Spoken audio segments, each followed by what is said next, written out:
So glad to be here with you today. My name is Nicky Smith. I'm an accredited genealogist and a service missionary at the BYU Family History Library. And I am really excited to talk to you all today about Google Earth Pro.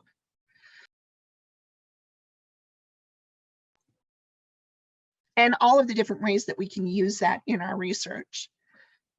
Today, we're going to take a whirlwind tour of the toolbars, the sidebar, and how to use those. And then we will be downloading overlays from Maine to California. And so let's go ahead and get started. The first tip that I forgot to put in my handout, but whenever we come in to Google Earth, it always tips us a little bit, and it makes it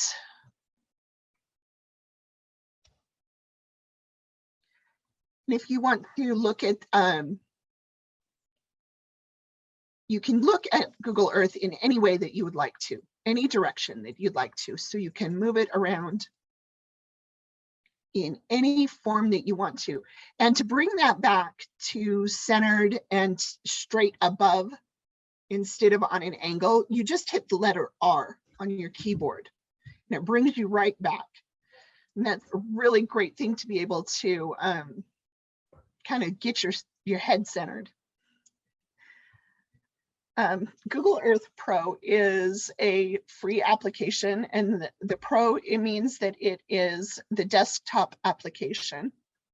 And this is, you download that and install it on your computer. And, excuse me.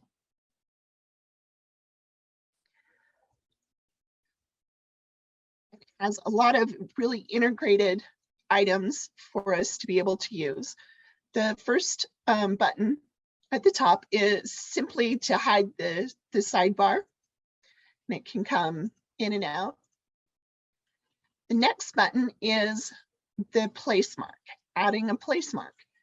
And it's just like sticking a thumbtack into the area that you want to remember.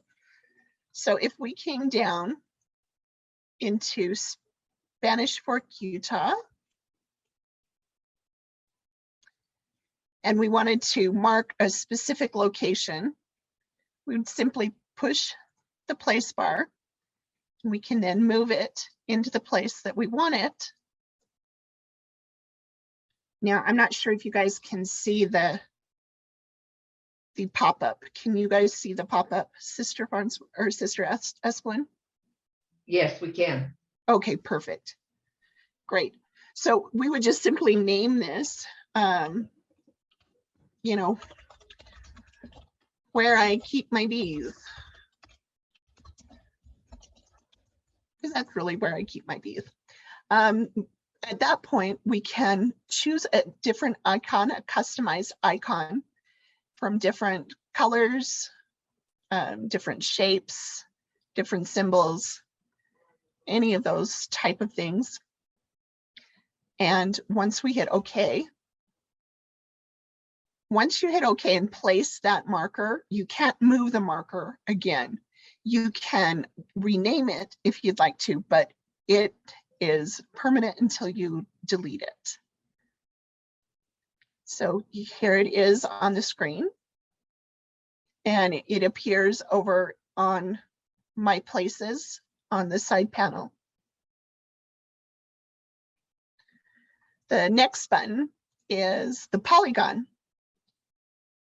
And this can be really helpful if you are trying to plat out someone's land. You have to be careful, because if you try and drag, then you end up doing this, which is not really helpful. So in that case, you have to start over. Oh, I apologize. Let me get set.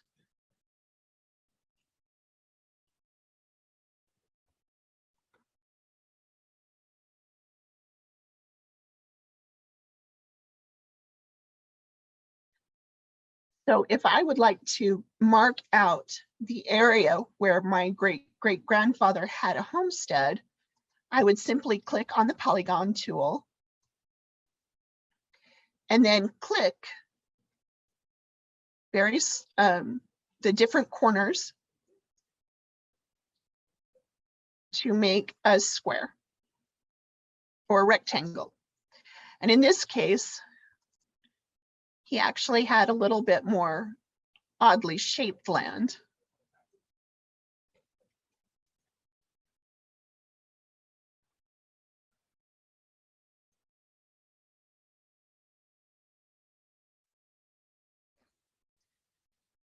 And at this point, I can change the opacity. I can change the color. Let's see here. Let's go into style and color. There we go. If you look carefully, you can see that the lines on the outside are white. And if we want to change them to red, then that outside line would be red. And if we wanted to change the interior color, we would simply choose a different color.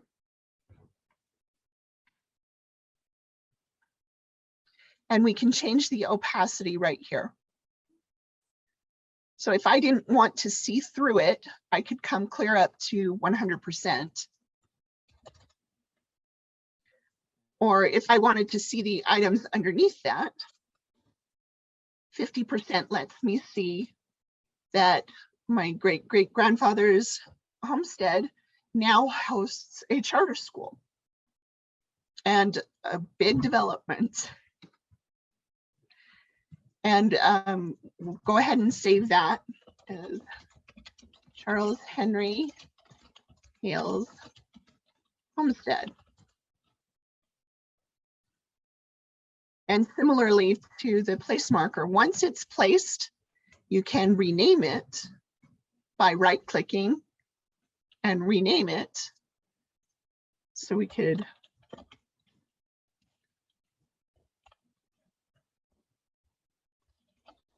if it was too big and I just wanted to abbreviate that. Our next button is the overlays, and we're actually going to skip that for just a few minutes. And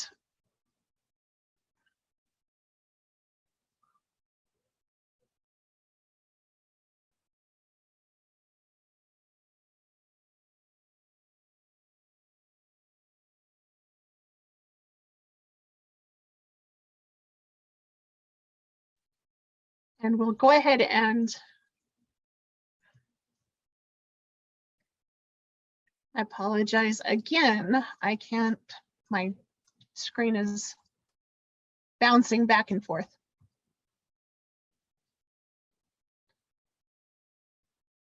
Let me just find one.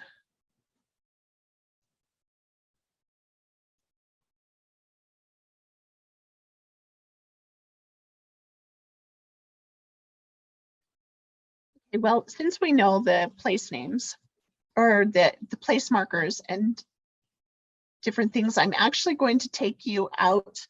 We're going to install an overlay on this, and we're going to go ahead and go to, see if I can do this.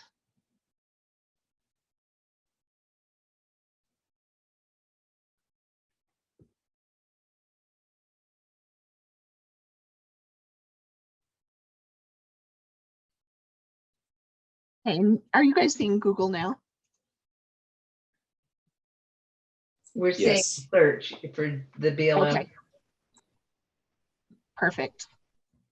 Let me just slide down through our. People are saying the screen is kind of small. This website is called Earth Survey, and it has an excellent tool for genealogists who are working in these state land states. Now that's about 30 states. It includes Alaska and It does not include Texas, Hawaii, or the original colonies or their daughter colonies.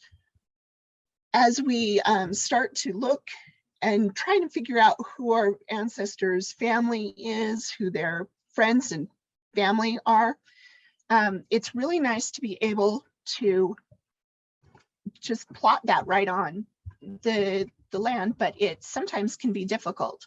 So if we come down, where did that go? Sister Smith, Yes.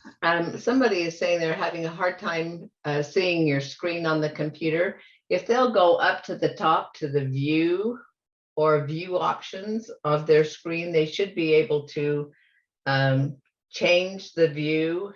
And if they do that, they can make the speaker go away or drag the speaker off to the side. And you can minimize the speaker view so that what they see is your screen, but you'll do that in the view or view options at the top of your screen or off to the top right-hand corner. They can also put the cursor on the side. With the wind. So here on Earth Survey, there's a section that says download the PLSGEE. PLSS is the Public Land Survey System. And once we push that, it goes into our downloads. And once it's in our downloads, we simply go to navigate to our downloads in our computer. And then we'll click on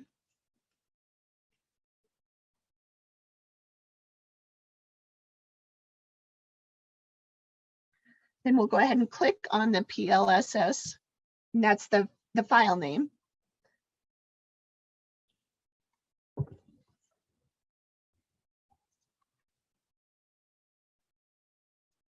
I wish I knew an easier way to do this, but I'm not doing it well today.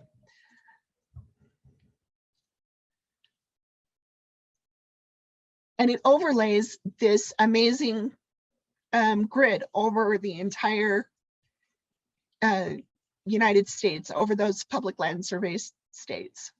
It takes a second as we move. It'll take a second for it to catch up. But as we come down into it, these green lines are the township lines. And then the sections, the 36 sections within the township, are in orange. And we can see the individual, the land description for the township is 10 South, Township 10 South, Range 1 East. So if we are looking for someone's land and we haven't been able to, we're not quite sure where it is. I have an ancestor who lived in Nebraska, and I have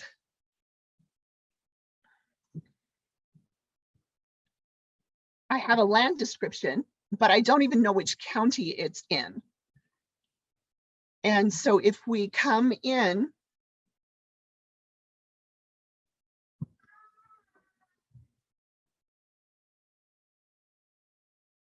and wait for it to come back, the Public Land Survey System is based on a grid, just like we learned in elementary school. As we trying to get to the prime meridian so I can show you. 7 north, 1 west.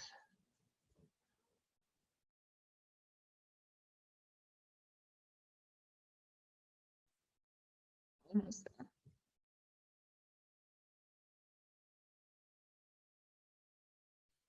And it never loads as fast as we want it to load.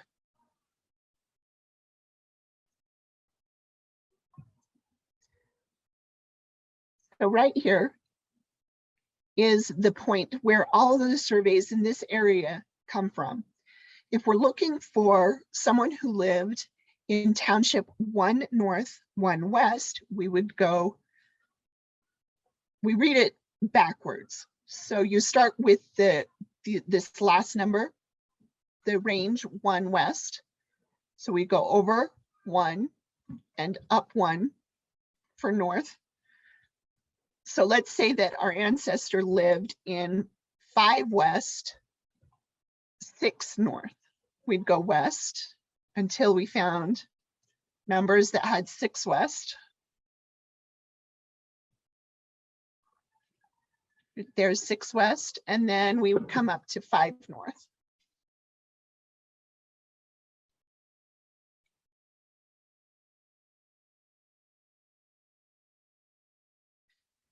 Now, the BLM can help you pinpoint the original owners of land on its website when it's working.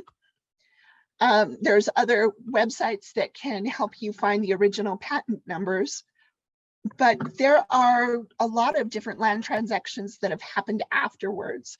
This particular transaction is a relinquished homestead, and it would not be on the BLM GLO website. And so I wouldn't even know which county to look in. But as we come in, I know that it's in section 20. And so here's 20, and I'm going to hit R, and it's going to straighten it out for us.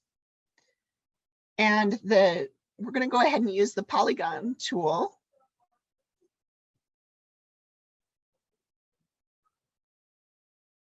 And he has the northwest, did it again.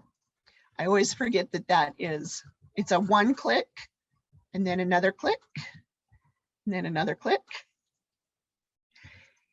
He began to do the homestead in the northwest corner of the northwest corner. And so I can name that as Adam Kreitz.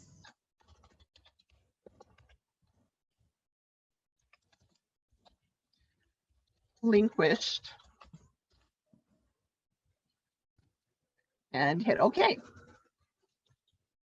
And it comes over here into the temporary locations. And if you notice, it nested that right under the PLSS. And I really don't want it grouped with this overlay. So I'm going to come up into the white space above, and I'm going to add a folder. We're going to call this folder Adam Kreitz. And then I can simply grab and drop that particular polygon into Adam Kreitz, his file. So we're going to quickly, I restarted my Google Earth and I lost the tour that I was going to take you guys on. So you guys get to come with me while we set it back up. Adam Kreitz was born in Berks County, Pennsylvania. So up here in the search bar, we're going to put in Berks County, Pennsylvania, and we're going to hit search. And that's going to take us all the way over to Berks County. Now, I don't know where exactly he was born, but I'm going to go ahead and put a marker there. And I'm going to call it birth. And I'm going to put a basket as the icon. And we're going to hit OK. And because we had been in the Adam Kreitz folder, that went ahead and nestled in the Adam Kreitz, underneath the Adam Kreitz folder. The next place that I know where he was at was in Putnam County, Ohio. And hold on to your hats, here we go again. And once again, I'm not exactly sure where he got married here. And for just a minute, we're going to go ahead and you can turn on and off any of these overlays by simply checking or unchecking the checkbox on the sidebar. So we're going to add another marker, and this is his marriage Adam, Margaret marriage. And we'll put 2 people hiking along and hit OK. Margaret passed away and Adam moved to St. Joseph, Missouri. And if we hit search, come clear over.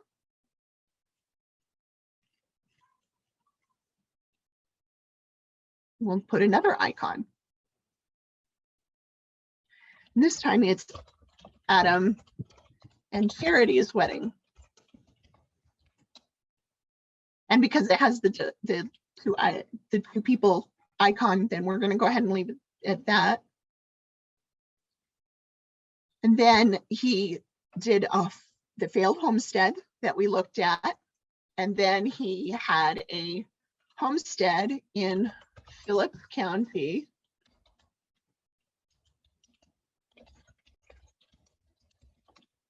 Kansas.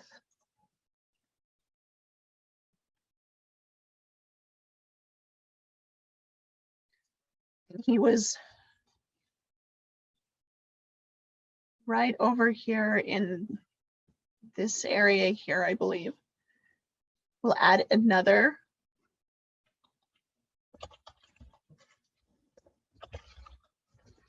Now, all of this preparation is going to make it really easy for us to record a tour.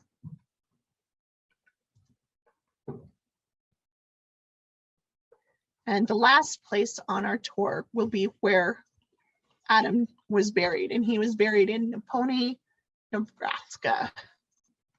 And I always say that name wrong, that word.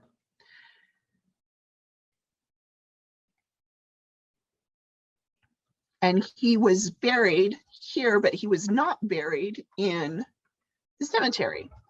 He's actually buried on a private farm, according to Charity's widow's pension file.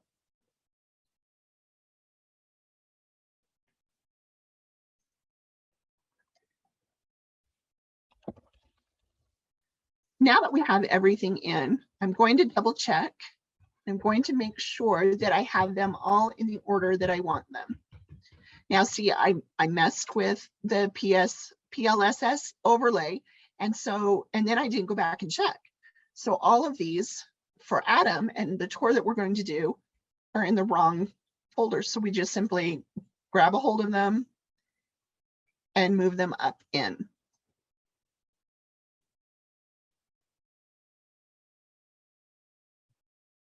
Now we can reorder these.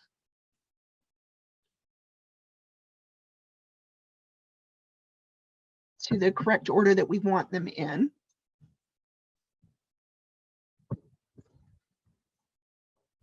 Great, now we're ready to record our tour. So this little button here will let us record the tour. We click on that. Then down here in the left-hand screen, here is our record button. We're going to go ahead and hit record. Now, one of the neat things that you can do is that you can actually record your voice as you go through the tour.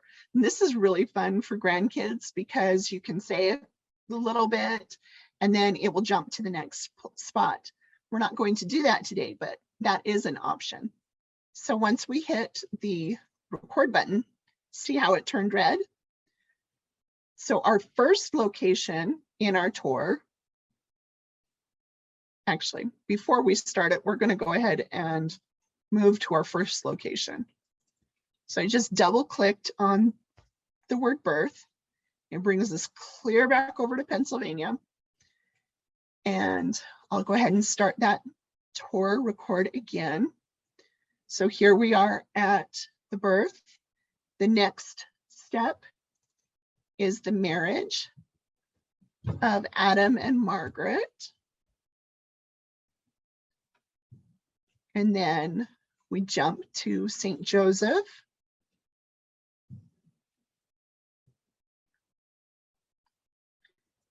And then to his relinquished homestead.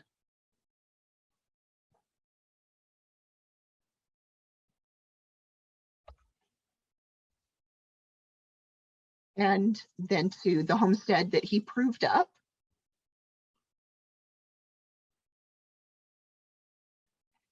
And finally to his burial.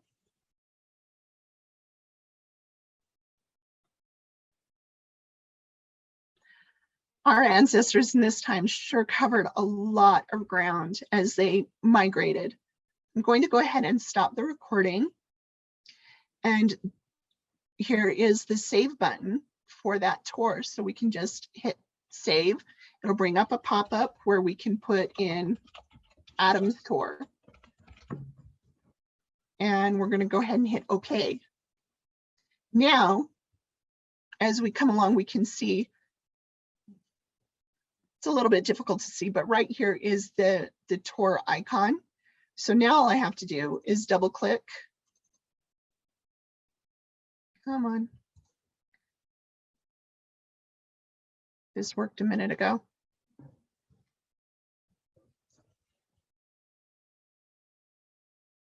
Well, that's disappointing. I'm not exactly sure what I just did. Okay, there we go. I didn't wait long enough. And I'm not moving the mouse at all. This is all Google Earth doing this, jumping from one place to another. So it will take us to all 5 of the places that we placed.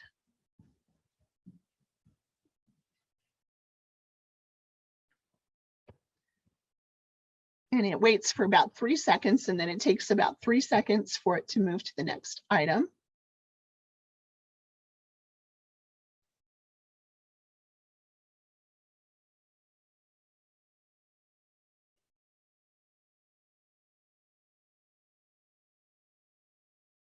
And it's as simple as that.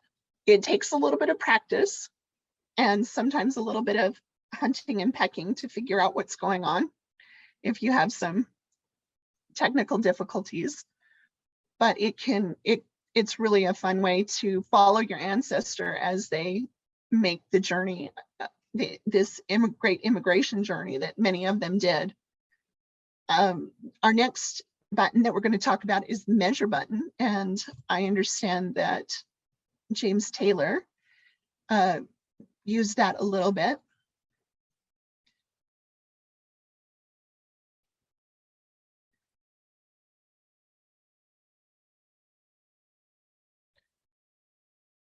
You simply just push on the icon, click once, drag it where you need to have it.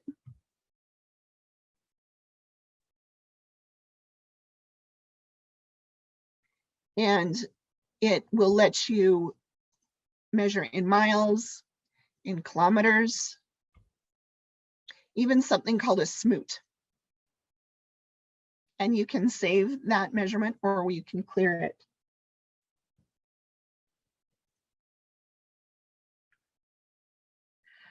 When we're doing our research, one of the most important things is knowing where to look for those records. And many of you are familiar with the Newbery Atlas. And we're going to go there right now.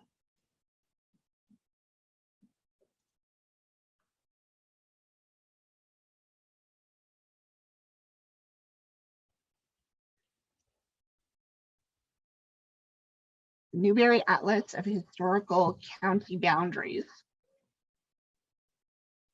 And the Newbery has done an excellent job. They've gone through the entire United States and they have recorded every single boundary change. And they have the laws that back it up, everything. And you can use, you can just stay right here on the website. You can, and you can use the interactive map. Or in our case today, we're going to go to the download files. And from the download files, we can choose an individual state, or we can choose the entire United States. Big warning, the whole United States is a big file. So you need to be conscious of how much space you have on your computer. Today, we're going to go ahead and download Arkansas. And here's the KMZ file. Now, a KMZ file is a file that is a zipped file, and it is a KML, a keyhole markup language file, and then it's zipped. So that's why they call it a KMZ. Sometimes you'll see KML files. The KML files usually are larger, they take longer to download, and so people often zip them to compress them and make it easier for you to download and work with them. We'll just simply choose the corresponding KMZ file. And when we click that, it's actually going to go into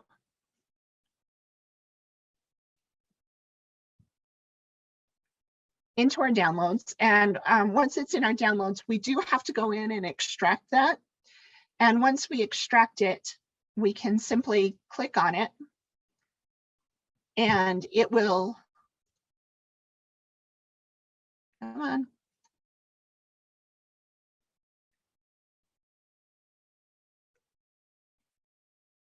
And it will overlay on our computer.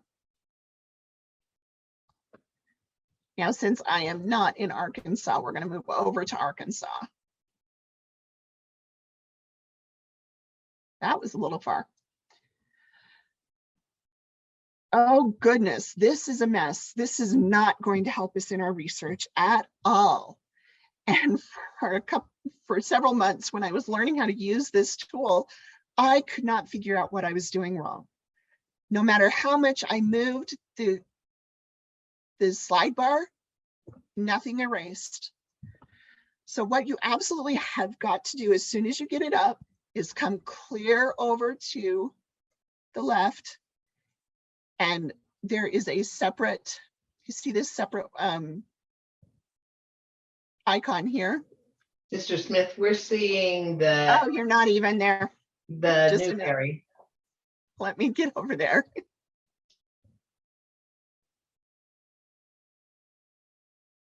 Okay, can you see it now? Yes. Okay, so this is what I was talking about, what it looked like. When you download it the first time, this is what it looks like. There's no usable, this is not usable here. And it actually has two sliders. It has a slider to go forward and backward in time, and another one that goes forward and backward in time. So what you absolutely have got to do is come and hook those two together. Once they're hooked together, then you'll be able to actually use this tool. And at the very top, in very small letters, it says 1804. Now, in order for us to see this a little bit better, I can come down to the layers section. I'm going to see if I can't slide this up. There's the layers section, and I'm going to go ahead and turn off this layer that says border and labels. Now you see that the states names and the borders have disappeared, and we can see just how large New Madrid County, Missouri was in 1804. Now you can choose to move the, I didn't get them both together. Come on. There we go. You can choose to move the slider, or you can go change by change as they move through the border changing, the boundary changes. And we can also, because sometimes seeing all of the names, it's just not necessary to see the names at that point. So we can turn off the county names, and we can move it back and forth so we can really kind of get an idea. So let's actually look at something a little bit more substantial. There is a Smith family that's living in Lawrence County, Arkansas. And they arrived there in about 1834. And I'm going to go ahead and turn on some place names or some place markers that I've done previously. As we come in, you'll see that there seems to be, or it doesn't seem to be, there are three separate. Anyone who belongs to a certain family is designated with a certain color or under a certain icon. And the two that we're really interested in today are this P. Smith, this is Phillips Smith, who was born in 1810, and his cousin, Phillips Smith, who was born in 1816. And to confuse matters more, they married sisters. Yep, it causes quite a bit of confusion. One of the pieces of confusion that we've had is Philip Smith, that was born in 1810, is probably the son of a William Smith. And Philip Smith, that was born in 1816, is the son of Alexander Smith. And we do have that one proved. This one, this Philip 1810 is still in the, I'm pretty confident, but I haven't written it up. One of the things working with Smiths, you always have so many different Smiths and so many people. You've got John Smith and William Smith, of course you do. And I do too. So as I was trying to prove who Philip Smith's father was and that it was William Smith,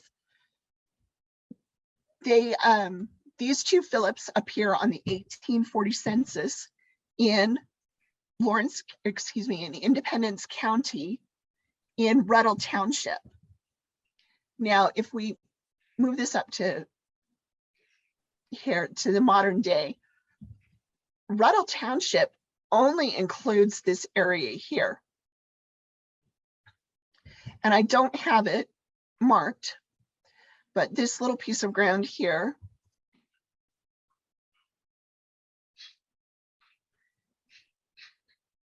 let me move that over. This is a different William.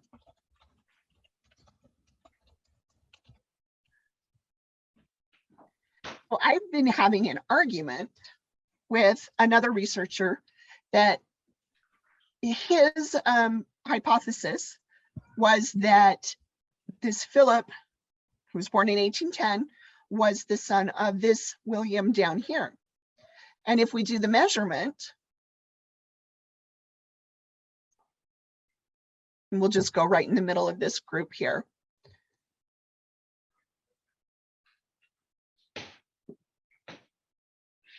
And we'll put it back on miles so we can see. 16 miles. Now, in the long run, that may not matter as much, but in this researcher's mind, both of the Phillips were living down here near Batesville at the time, which would have made the distance between the two much smaller, 5 miles. So once I downloaded this map, the overlays, I could come in and let's see where the boundaries of the land is in 1840. And as we come back, now you can kind of see it moving, can't you? This is Lawrence County up here, and this is Independence County here. So in 1837, both of the Phillips are living in Independence County. And it makes complete sense that Ruddle Township was much larger than it is today. It's the one that the township that encompasses the county seat. And that was usually the townships that was created at first. And then as the more and more settlement, that particular township grew smaller and the county created other townships. So it was really nice to see, here it is, that they're living there. And it also explains why I find some of their records in Independence and some of their records in Lawrence County. And then later on, I find them in Sharp County. Let's see here. Let me take a quick look. Oh, I was going to show you, we're going to turn back on the you can collapse this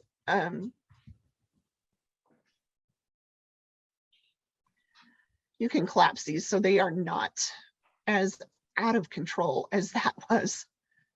So we're going to turn back on the PLSS, and we're going to wait for a second while it catches up with this. There we go. And we're going to go ahead and make our own overlay, or look at our own overlay. Now, I had planned to go to the GLO website and download a survey from there. And I actually I lucked out and I have that. So if we just click the overlay and I can type in Reed Creek, I'm going to name it. Now I'm going to browse for it on my computer.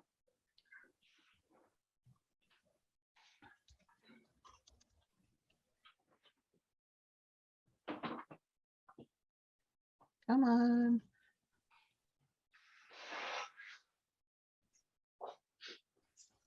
Do. Oh, wait, I moved it so it would be easier to find. It's on my desktop. There it is. So you can barely see it, but there's an outline that allows us to turn it and to reshape it.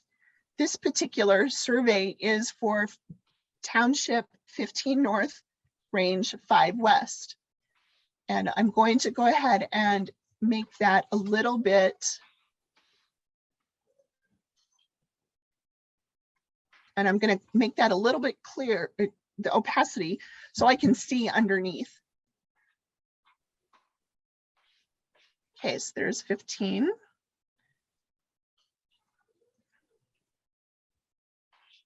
And we're going to,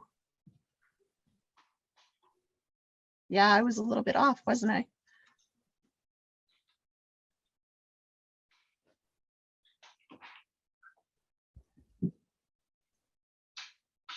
Come on.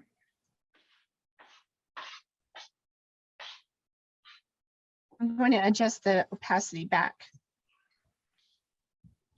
So this survey was taken in 1852, and I can see where each one of my ancestors were and what may have been written on the survey.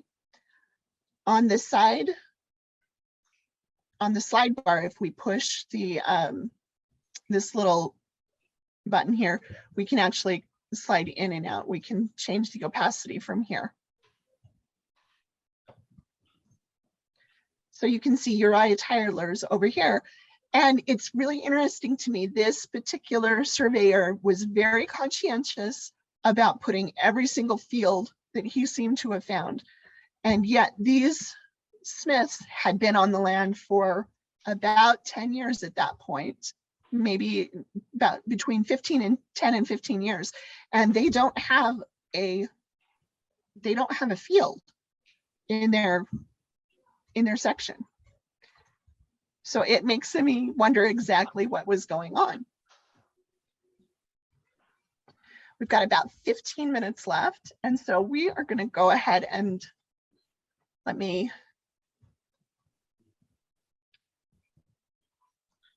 share. There we go.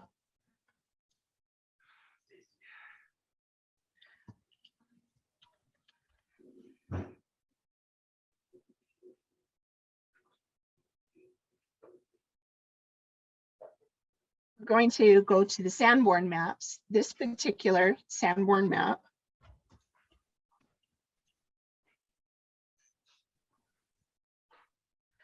a lot of the Sanborn fire insurance maps have been scanned in color. And if you check diligently around, you can find a lot of them that have been georeferenced.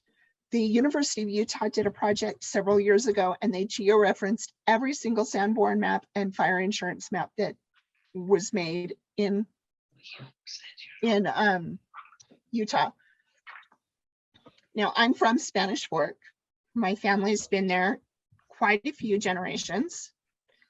And so if we go to Spanish Fork, then I can choose between the 1890 census, or not census. Boy, don't we wish that there was an 1890 census. An 1890 fire map, the 1908, or the 1925. Now, one of my great-grandfathers came to Spanish Fork and he opened up an auto top works shop. It's a little bit of a mouthful, isn't it?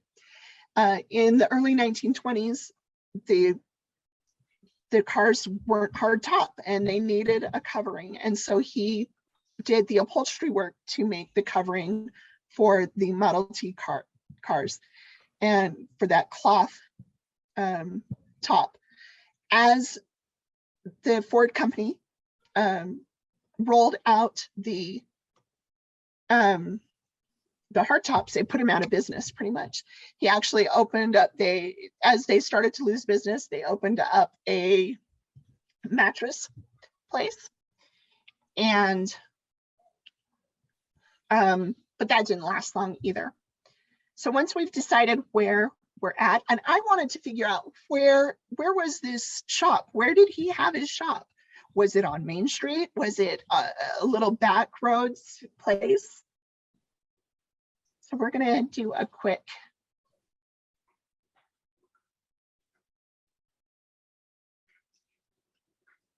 Now, come on, that was there just a few minutes ago.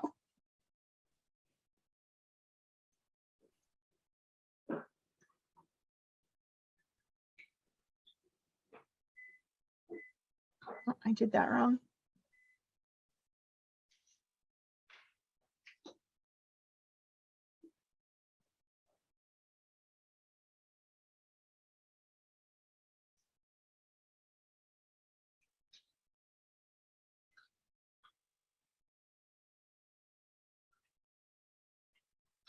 Let me look really quick.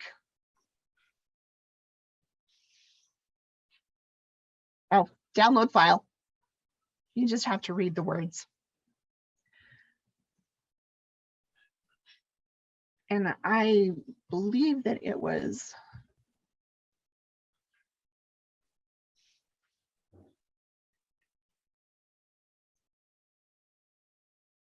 So I'm going to go ahead and go to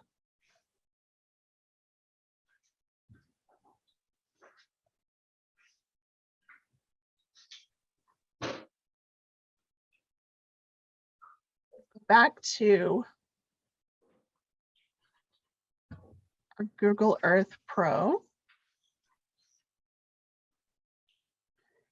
And I'm going to go to the downloads and open up one of those files.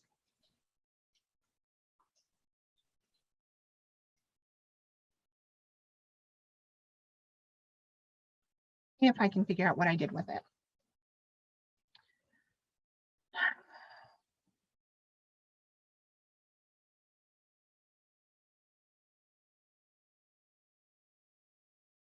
Once again, it just automatically takes you right where you need to be. If you hit the letter R,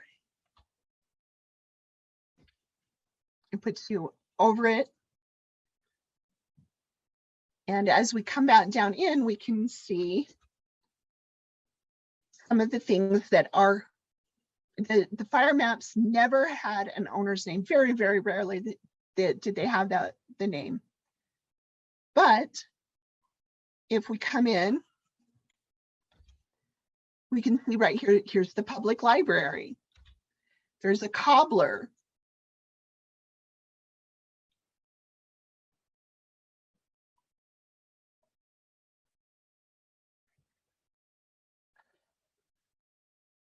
Anyway, you can actually go through the newspapers and you can find the maps or the ads for the different places. And you can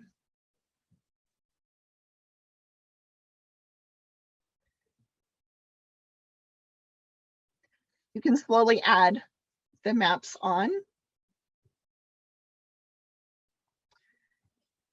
And I apologize, I can't seem to find the right map.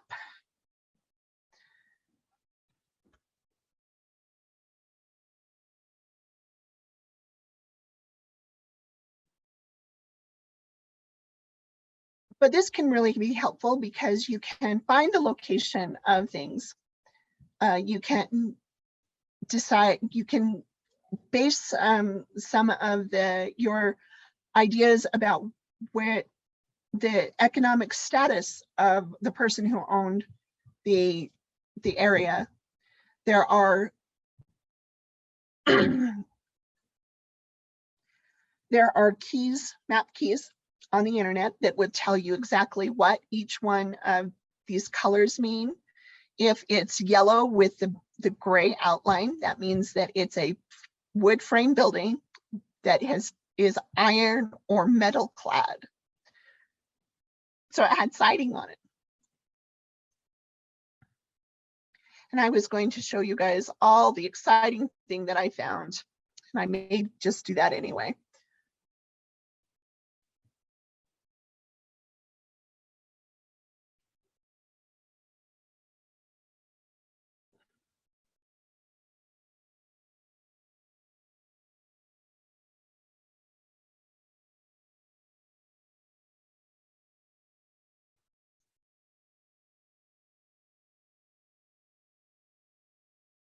Maybe not.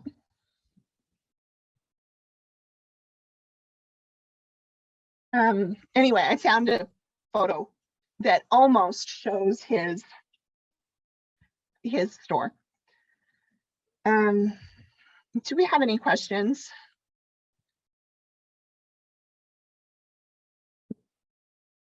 From What? decimals to other formats. Say that again.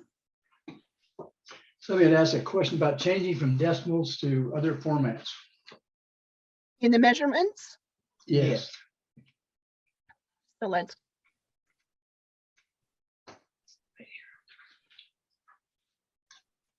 So we just simply. This is the question. It says, I use Google Earth to get GPS coordinates and I use the decimal dash degree format. Hopefully you will show how to change the coordinates format to different formats. Unfortunately, today I won't show that. Okay. Can we expect that in an upcoming presentation? I will work on it and see if I can find it. Everybody seems to be enjoying this one. That is good.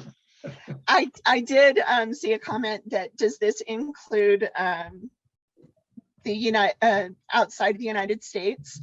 And if we quickly come, I'm going to go clear over to London.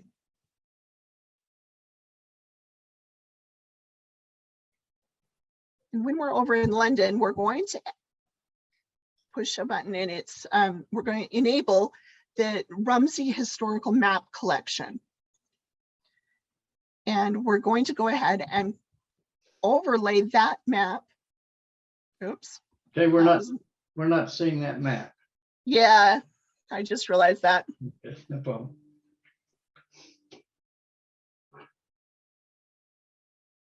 You're still not seeing it because Now, there we go, back to Google Earth. Oh, So okay. there so now it's overlaid. Now, one of the really neat things about this particular map is that as we get in really close, we can see a lot of detail and we can actually do a search for Mina Road in London. Now this is anchored to the base map, not this overlay. But here's the Mina Road. and we're going to go ahead and slide it. This is what it looks like now. And this is what it looked like just before one of my ancestors left for the United States. And this building is still there. There are several people who have gone and seen this building. But you can see if the address is still there, then you can easily see back and forth. The Dave Ramsey collection has probably 100, 150 maps that are available right off for you to use. But you can also download all of the historical maps that are available that are georeferenced, and there are thousands of them that you can really get to see. In order to overlay that, you just click on the map. It allows you to come right down inside. There are all different kinds of overlays.